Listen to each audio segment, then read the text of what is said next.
এবার 2025 আইপিএলে কেকেআরের সবচেয়ে বড় আপডেট যেটা হচ্ছে এবার আইপিএলে কলকাতার নাইট রাইডার্স বদলে ফেলতে পারে তাদের ক্যাপ্টেন।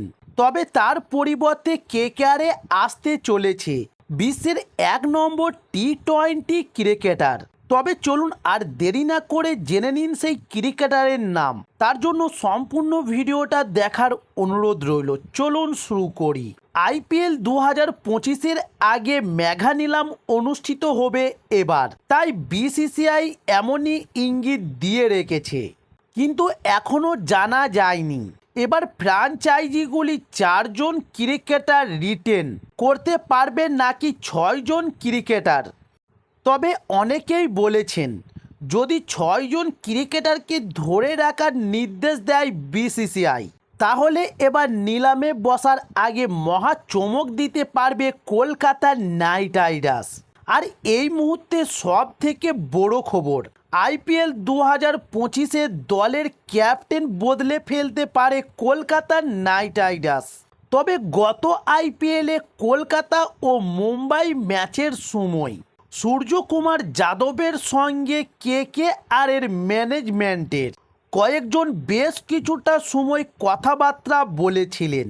সেই ভিডিও ভাইরাল হওয়ার পরই জোর জল্পনা ছড়ায় যে এবার কি সত্যি সূর্যকুমার যাদব আসতে পারে 2025 আইপিএলে কলকাতা নাইট রাইডার্সের ফ্র্যাঞ্চাইজিতে। তবে জানিয়ে রাখি 2025 আইপিএলে সূর্যকুমারের কেকেআরে আসার সম্ভাবনাও প্রবল রয়েছে। এটাও শোনা যাচ্ছে সূর্যকুমার কেকেআরে আসলে তার ক্যাপ্টেন হওয়ার সম্ভাবনাই এবার প্রবল। তবে এবার প্রশ্ন হলো যে শ্রেয়স আয়ারের নেতৃত্বে কেকেআর এবার ট্রফি জিতল, তাকে কি ক্যাপ্টেন্সি থেকে সরিয়ে দেবে এবার নাইটরা? তবে সেক্ষেত্রে শ্রেয়স আয়ারকে এবার 2025 আইপিএলে মুম্বাই ইন্ডিয়ান্সে দেখা যেতে পারেও বলে খবর ভারতীয় ক্রিকেট মহলে। তবে যদিও সূর্যকুমার বা কেকেআরের তরফে এখনও এই নিয়ে কিছু বলা হয়নি, তবে এখনও এই ব্যাপারে পাকা সিদ্ধান্ত হতে অনেকটাই দেরি আছে বলেই মনে করা হচ্ছে।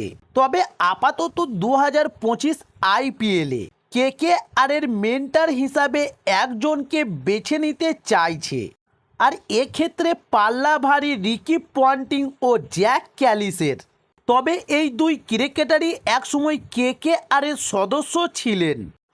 তবে এবার দেখার বিষয় যে 2025 আইপিএলে কলকাতা নাইট রাইডার্স মেন্টর হিসাবে রিকি পন্টিং নাকি জ্যাক ক্যালিসকে নিতে চলেছে।